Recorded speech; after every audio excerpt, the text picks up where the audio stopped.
बात करने वाले हैं आवर्ती दशमलव संख्या को किस प्रकार परिमेय संख्या में, क्योंकि आवृत्ति की अपन इससे पहले वाले वीडियो में बात की थी 0.3 ये आवृत्ति, 0.6 एक संख्या, ये जो निशान है एक संख्या पे है, इसका मतलब है एक संख्या की आवृत्ति। अगर मान लो 0.27 है और दो संख्या पर है तो दो संख्या की आवृत्ति, 0.123 है और तीन संख्या पर है तो तीन संख्या की आवृत्ति, 0.42 बार अगर है, इसका मतलब क्या हो गया, यहाँ पर चार अपने आप में अलग संख्या है, दो की आवृत्ति, ये हमको समझना है। हम इस पर बात करने वाले हैं। आइए कैसे करते हैं, पहला पार्ट लेते हैं। माना 0.3 की आवृत्ति का मतलब हो गया 0.3333 डॉट डॉट डॉट डॉट अलग अनंत तक ये मान जाता है। माना x इजिकल टू 0.3333, आप चाहे जितनी बार ले, इसको मैंने 1 नंबर डाल दिया, आप 4 बार लिख सकते हैं, 5 बार लिख सकते हैं, आपको जितनी सुविधा उतनी लिखे, समझ में आना चाहिए। अब क्या करना है, हमने इक्वेशन नंबर 1 कर ली। अब आपको क्या करना है, यहां पर कितनी संख्या की आवृत्ति है, एक संख्या की। जब एक संख्या की आवृत्ति हो तो 10 से गुणा करना, 10 से गुणा करने से क्या होगा, ये पूरी संख्या गुणा होगी।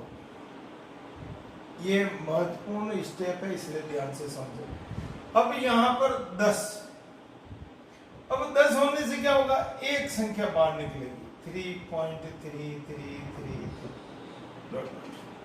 या एक 3 बढ़ा सकते हैं आप, एक 3 बाहर निकल गया, क्यों बड़ा निकल गया, 2.35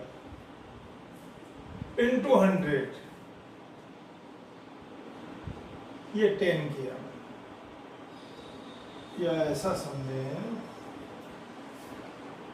0.235 इंटू 100, 100।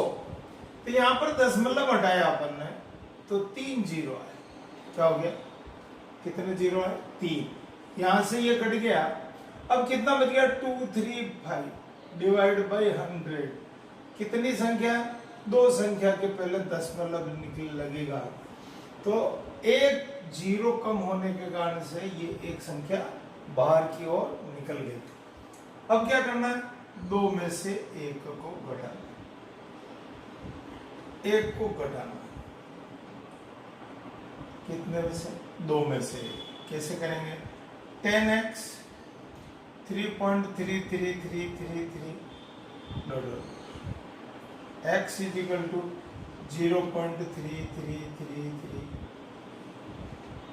ये अनंत तक मान जा रहा है, लाइन खींच रहे, क्या करेंगे, घटाएंगे।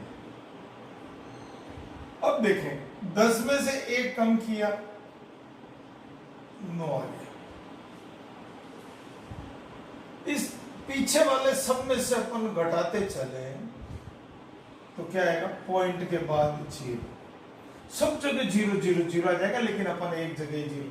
अब 3 में से 0 घटाया, कितना आ गया, x बराबर 3/9, 1/3, तो आपकी 0.3 की वैल्यू आ गई 1/3। हमको क्या समझना है, तो एक संख्या की आवृत्ति हो 10 से गुणा करना है, किससे गुणा करना, 10 से। दो संख्या की अगर आवृत्ति है तो हमको कितने से गुणा करना, ये देखते हैं, 0.27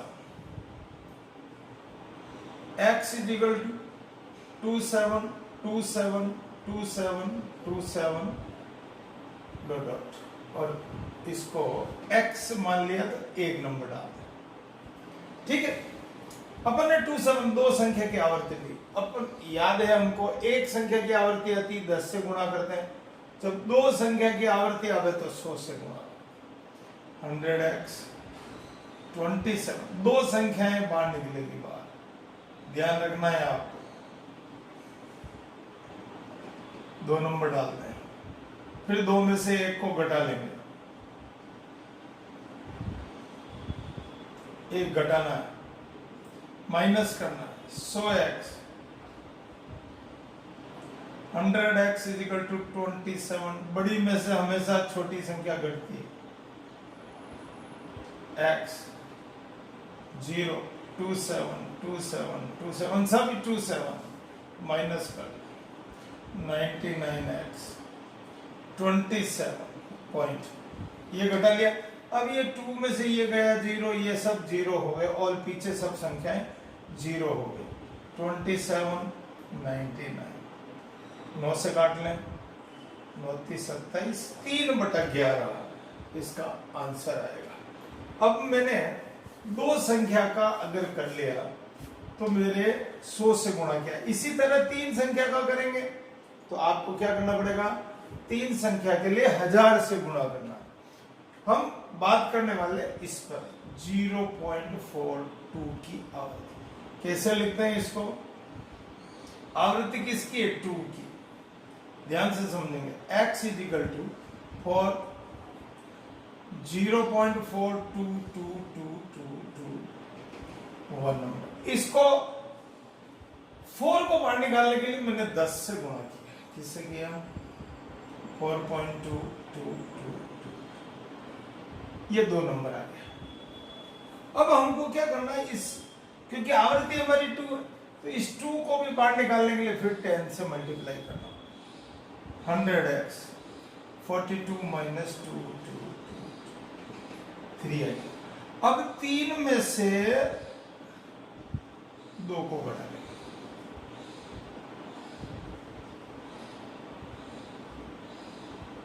घटा 100x 42.2222, 10x 4.2222 माइनस 90x घटा लेंगे 38.0।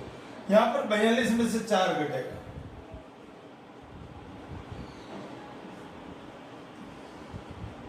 19/45। ये इस तरह से आपका आवृत्ति। अब यहां पर एक ध्यान से समझे, मान लो 0.547, अब दो संख्या की आवृत्ति है तो क्या करेंगे। अब एक संख्या यहां है तो पहले 10 से गुणा होगा, फिर 100 से गुणा होगा। क्या होगा, पहले 10 से होगा फिर 100 से होगा।